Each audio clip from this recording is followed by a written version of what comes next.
All right, you know that I'm high on Houston, but I think West Virginia could go 9-3 in 2025. I'll tell you why. In a Locked On Big 12, Locked On West Virginia crossover.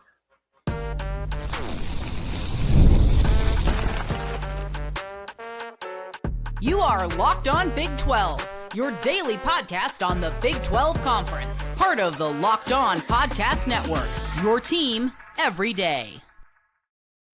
Oh, happy football season, everybody. I'm Drake Toll from America's #1 Big 12 podcast, Locked On Big 12. And that's Mountaineer Paul, Locked On West Virginia. Thanks for making our shows your first listens every single day. Paul, I've had a lot of people in the comment section, and they have wondered, when will we get the greatest crossover in Locked On sports history? And I believe today is that day. As we talk West Virginia, shocking. Yes? Yeah, you think it's that day? Today's that day. Today's that day. West Virginia is that kind of place, man. Look, I'm wearing a sweater in the summertime. West Virginia is such a cool place to live, right? That's how awesome it is to be here. Glad to be on Locked On Big 12 crossover for sure. I envy the sweatshirt. It is 90 million degrees in Savannah, Georgia, with 100% humidity. Obviously, it's my Mountain Dew shirt, you know. So and I can only hope you have a Dew to crack in segment 2 today. I do, yeah. Perfect. It's actually it's a code red, actually. Little code red action. We are going to start. West Virginia can shock the Big 12. At least that's what I think. And 9-3 is not that far out of the realm of possibility. Then who are the real contenders in the Big 12? Let's get Paul's thoughts on who might just win this league, if not those nears, and we'll end it with, would West Virginia ever actually explore leaving the Big 12? There are all those weird rumors about the SEC or, could they go to the ACC? I don't think so. We'll see Paul's take as well. But let's start it there. 9-3. I think Houston and West Virginia are my two dark horses that will do really well in the Big 12 this season. Part of why I believe that, Robert Morris, Ohio, even Pitt and Kansas. I think West Virginia can have a very hot start to this season, and that home game against Utah could also be a win. Is 9-3 that crazy? Am I insane? Nah, not insane at all, man. Rich Rodriguez just won the league with Jack State last year, 2 years after an FCS upheaval, right? So it's one of those things where when you look at Rich Rodriguez, he's had some slow starts in his career. He's had some hot starts in his career, but he's never had these resources. And this year he had the resources. He's got the coaching staff to let him spend $2 million. And what I believe is the brightest young defensive mind in all of college football in Zach Alley. Oklahoma did everything they could to keep that kid. They went up 30 spots in every defensive ranking you can look at or measure at Oklahoma last year, even though they were 6-7. If you look at it, they went up 20 or 30 spots from a Venables coach defense to an Alley coach defense. And he was elite. He's been top 10 at Jack State when they were there. So I think he's going to be a huge, huge part of this.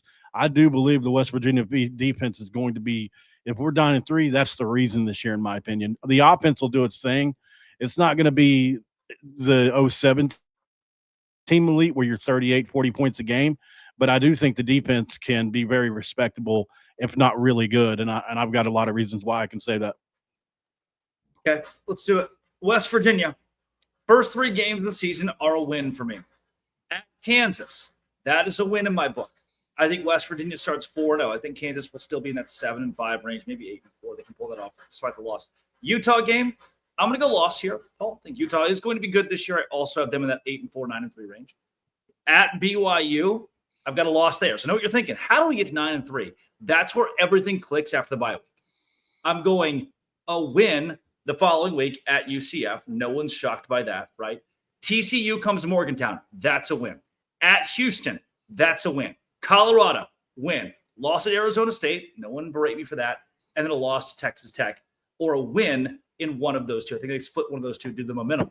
With that, that's where I find 9-3. Am I crazy for that? No, I don't think so, man. Like the only games on this schedule that I look at and I'm scared of is probably Arizona State, BYU. I'm not even that scared of Utah. I think Kansas on the road can be a little bit of a weird game. It's not like, you're not looking at Kansas State on the schedule. You're not looking at Iowa State on the schedule.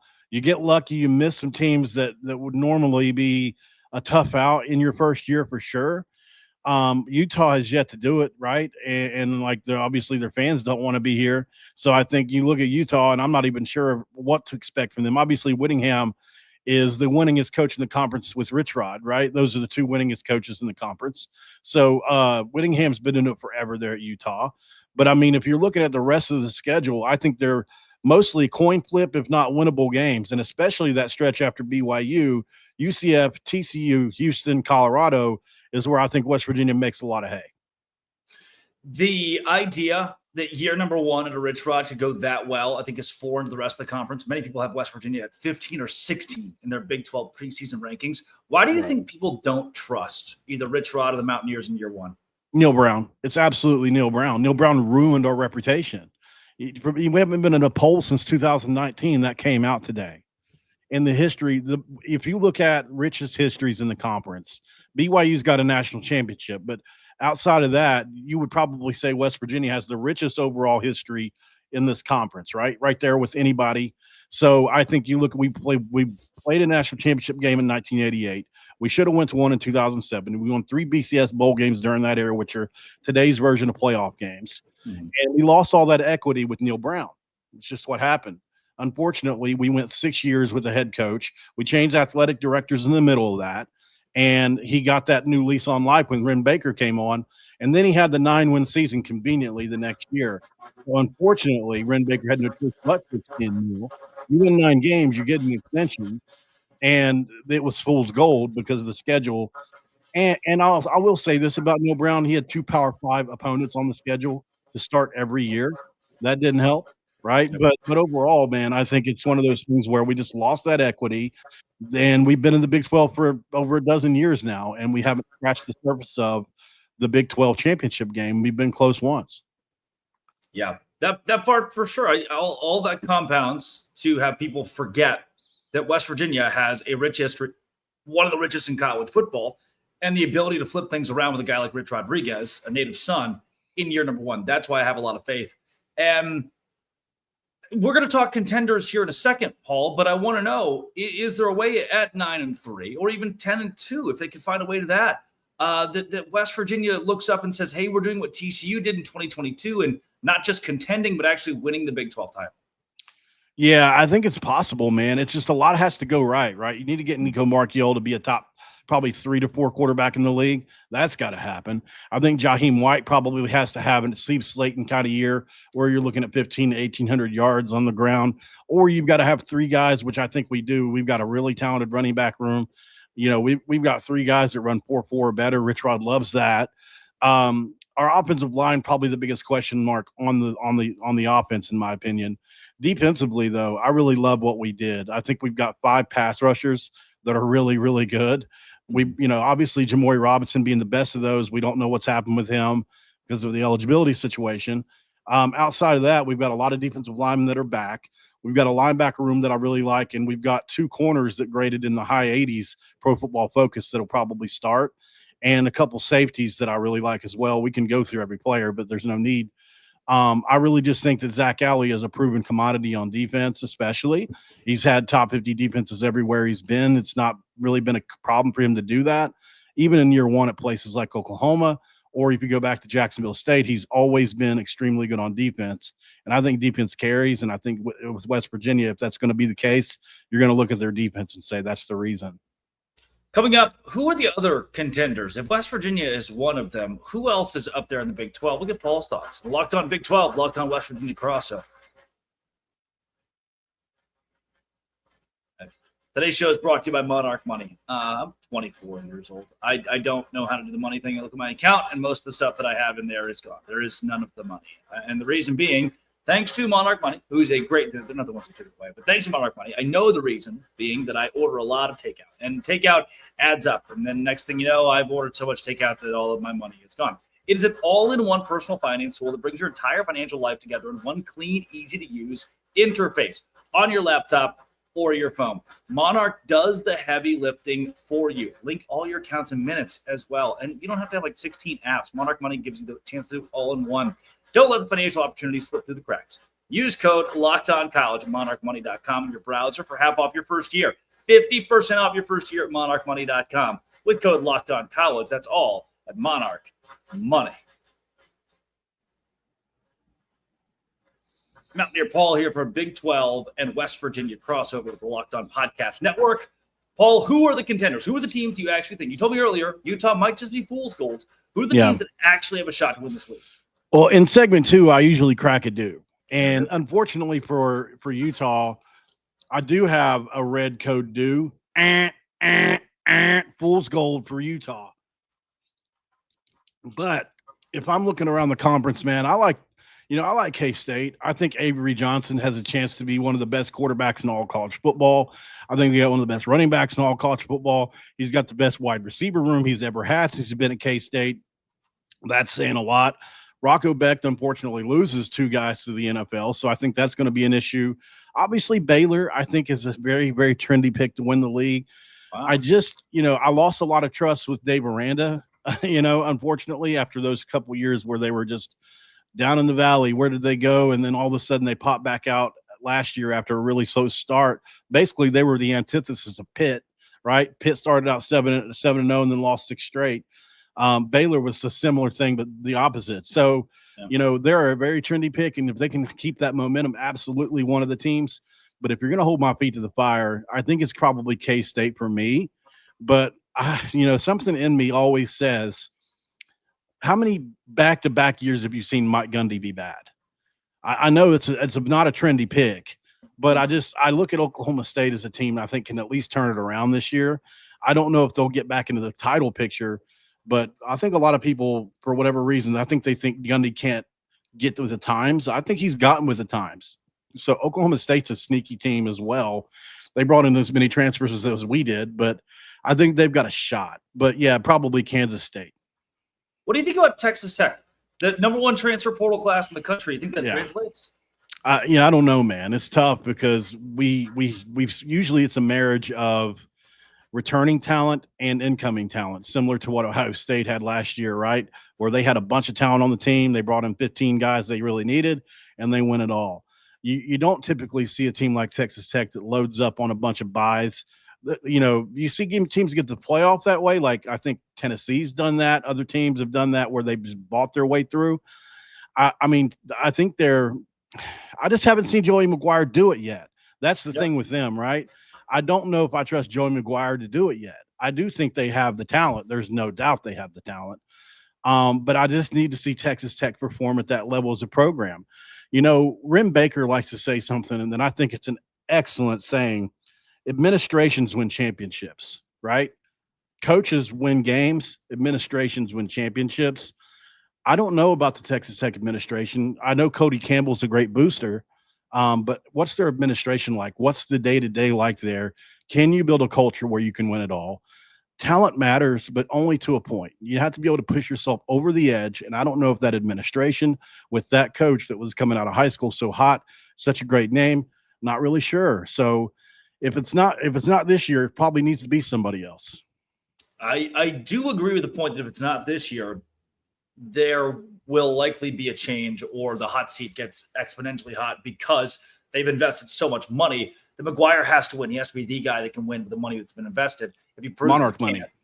Yeah, monarchmoney.com, where you can find the $55 million that Texas Tech has put into NIL on their football players who can now manage their money through Monarch. $60 million is nuts. It's a lot. It is a lot. And another school that's gone in on NIL is BYU. You spent a few days out in Provo a couple weeks ago. It's a special place, man. And I think they could still, even without Retzlaff, be in the conversation. Oh, there's no doubt. There's no doubt, man, that they can be in the conversation. They've got a ton of talent returning. I love the Satakis, man. I really enjoyed my time around them.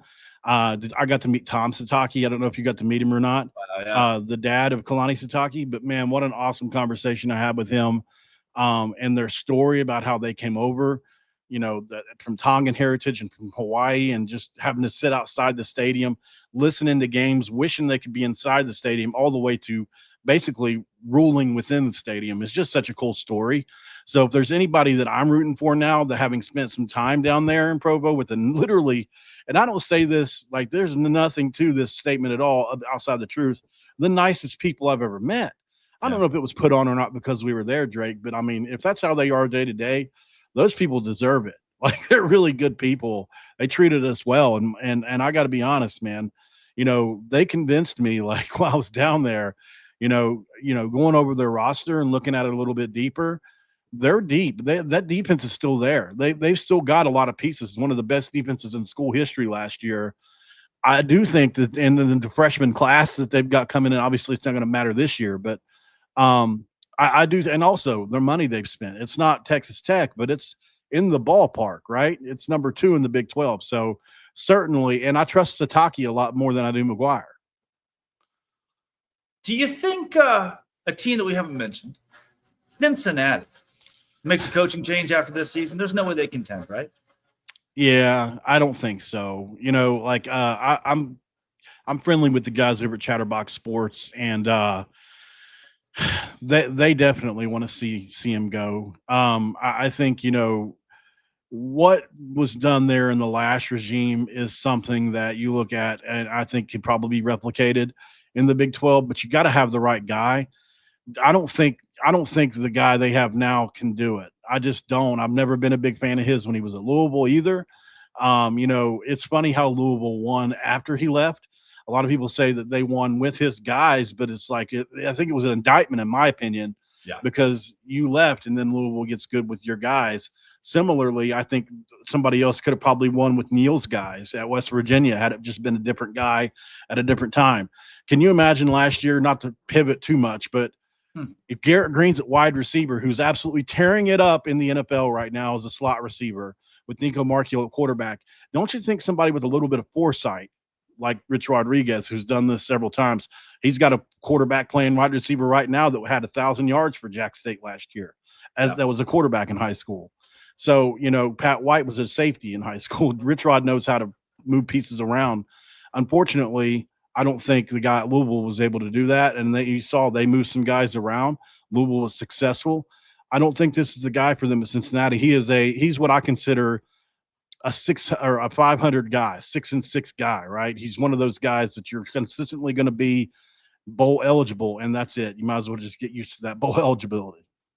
Yeah, I do not have a lot of faith in Scott Satterfield. I do believe that very soon Cincinnati will have to make a move, and Luke Fickell might get fired from Wisconsin. We will have Rich Rodriguez, Scott Frost, and Luke Fickell all in the Big 12, right back at the schools where they made their name and made themselves well-known to the college football world, which I wouldn't complain about because Fickell went to the playoff there. It's not a terrible fit. Do you think you can judge retreads the same as you used to be able to because of the era we're in? It's too different, yeah. It's too different, exactly. Yeah, it's way too, and I think we're hearing a lot of positivity out of Rich Rod's camp and West Virginia that he's developed for times.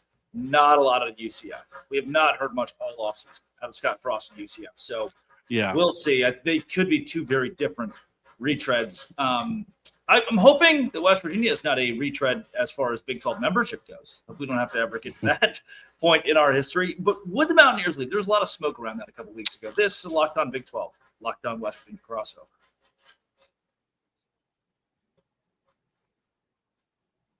Mountaineer Paul, Locked On West Virginia. 2 weeks ago, I don't know, there was a Twitter account that said West Virginia is 4th on the list for the SEC in expansion, and that if push comes to shove, that the offer could be there from the Southeastern Conference to bring the Mountaineers in. And there have been the thoughts of, well, they're in the ACC, they'd have more regional rivals, and maybe the Big Ten wants to come along and get a brand like West Virginia. You think the Mountaineers would ever really leave the Big 12? I mean, it would have to be for the SEC. It would have to be for the SEC. I don't know. For the Big 12 is never, the Big 10 is never going to happen for us. Obviously, the SEC makes sense regionally for us. You get Kentucky, obviously, you get a lot of teams. Tennessee is pretty close to home.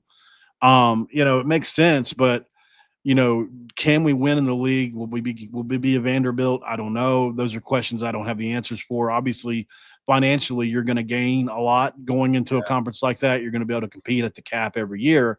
Outside of the cap, I'd have no clue where we would stand. Obviously, we've got one billionaire donor that I know of and Pat McAfee. But that's everybody in the SEC for the most part, right? Except minus Pat McAfee. Nobody has that on their side. But, is Pat McAfee the kind of guy that's willing to Dave Portnoy for us and just buy us players, go buy a Bryce Underwood? I don't think so. So I think a tenure in the SEC for West Virginia would be interesting. But I think the stability in the Big 12 and a seat at the table is pretty damn good. And I think West Virginia has shown over the course of a dozen years to be pretty happy in the Big 12 and not complain about being in the Big 12 and actually be thankful for being in the Big 12, unlike some that get extended this opportunity. And it is an opportunity to be amongst fan bases that are much like us, rabid fan bases like me and you, Drake, that record literally 7 days a week, sometimes multiple times a day because we love it so much, right? So there's not a lot of places outside the Big 12 that can say that. A lot of it is because we're shit on so much. We're looked down on so much. We're a truck stop conference, and we band together as a result of that. And in the SEC, the superiority, I don't think vibes with certain places and certain teams. And West Virginia is definitely not the kind of place to look down on other people, at least from we're better than you in football kind of standpoint. We've always fought from behind. We've always been the Rocky against Thunderlips, right? So I don't know, man. I think it's great in theory. I don't think West Virginia, would take. I think they would take it. Absolutely. I do think they would go. Is there actual smoke to it? I don't know. I think West Virginia's probably had conversations just like most people. I talk a lot on my show when I talk about West Virginia about being from Arkansas and the underdog mentality and football being king there. And, UCLA fans will never get it. Never. There's no chance anybody at USC or even at Washington is going to get this and understand the amount of hardship that a state can have and how college football can bring you out of it or give you some sort of hope. It's a weird thing, but it's what the whole state rallies around. West Virginia has that. I don't see that in the Big Ten. I don't think it would be a fit. I don't think the Big Ten would want West Virginia. I could see why the SEC would want that level of pomp and circumstance and another state. The question maybe should be, is West Virginia happy in the current Big 12 with so few teams you can drive to and see your favorite Mountaineers play? It's crushing to us financially. It is. We can't register a positive on anything because unfortunately, and this goes and compounds across all sports, right? It's not just football. It's basketball. It's Olympic sports. It's rifle. It's everything. Although in some sports we're not in the Big 12, but generally across most sports we have to travel more than anybody else, or at least had, not anymore. Now, obviously, UCF, Cincinnati can talk a similar thing. It's just that it's compounded for us over the course of a dozen years, right? We just haven't been able to register these positive. We're always in the red, even though we draw at about 125 or 130 million on in some years. So, it's just unfortunate because our travel cost is so high. It's difficult for us. That's why, you see Rembecker is doing some really, really cool things with revenue. Like we talked about the slogans in Richrod and how we're able to reinvest those slogans back into the university at Richrod's discretion. That could be NIL, that can be anything. So all people have to do is buy these shirts with his slogans, and at 50%, you can reinvest, right? You got to be creative to be at West Virginia. It's a tough job financially, but a rewarding job, and you get to be around some of the best people. But yeah, it's definitely a tough situation for us. But like I said, we're grateful for our place. Always grateful to be in the Big 12. No natural rival hurts, obviously. I think we've tried to develop that with some teams. But I think the lack of us being competitive has probably made that a thing as much as anything else. Yeah, that's a piece where I think West Virginia is unique. They can lose for 10 years, 12 years, 15 years, and still be West Virginia. There are some brands that don't get that opportunity. I believe the Mountaineers do. I would be frustrated. Without It's having been rough. A Pitt. I'd be frustrated without, you mentioned Tennessee schools or Kentucky or anybody in the area. Do you think the Big 12's next move should be Louisville, Pitt, Virginia Tech, bringing in schools like that to give West Virginia a buddy, for lack of a better term? Yeah, as far as fan bases go, it doesn't get much better than Virginia Tech. They are a rabid fan base there, and they're just in Virginia. They're just a state over. Absolutely. Louisville is a great fan base as well, especially in basketball. They've come a long ways in football. Obviously, Pitt brings the brawl. They don't have the reputation for having a terrific fan base, unfortunately. But man, they do have the ones that do love Pitt are very dedicated to that. I would love to see it. I think it would be just an amazing thing for West Virginia, obviously. And I think it would bring a lot of value to the conference, especially especially if we get those two major rivalries.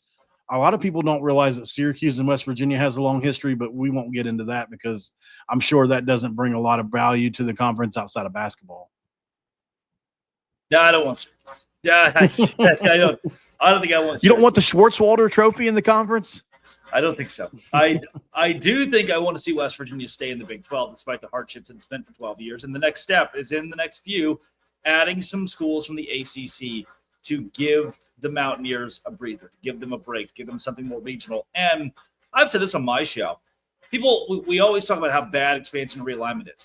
Maybe it can get to the point where it's so bad that it's good. In an event where the Big 12 does add a Washington State and Oregon State, the Big 12 does add a Pitt and a Louisville and Virginia Tech, and all of a sudden, you look around the conference and go, yeah, now West Virginia can play 4 or 5 games that actually matter to West Virginia. And yeah, Utah can play Washington State and Oregon State and BYU. And now, instead of 12 games and your 9 conference games are spread across the country, you have 9 conference games that are regional. And I like that part a lot. I do too.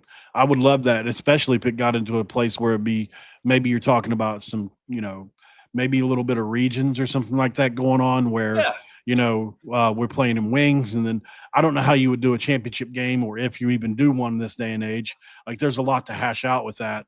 But certainly there is a lot going on with the conference realignment stuff and the different variations of it. But I would love to have, at the end of the day, just give me Louisville, Pitt, Virginia Tech. Oh, man, that would be great for West Virginia fans. We would be extremely, extremely happy with that. And I do think, like I said, it would bring a ton of value to the conference in so many ways. Rivalries literally drive this sport, and the powers that be, just don't see that for whatever reason. I don't know why. I have no answer for it, but you'll see why when I just showed you guys earlier in our group text. There are tickets for the Brawl that are going for $1,800 right now in an unranked game. You can't even pay that for probably playoff tickets next year. Yep. It's incredible. Paul, where can more folks find your work? Locked On West Virginia at Paul Mountaineer over on X. And that's about it right now, man. I appreciate you for having me on. If you want to see me on there, I chug a lot of dew. Most of the times it's in segment 2. Every now and again, we get into segment 3, we'll chug a Dr. P. Or every now and again, if I want a healthy show, we'll do a diet green tea. I like it. This has been and always will be Locked On. Thanks for making our shows your first listen every single day. A crossover with West Virginia and Dose Grande.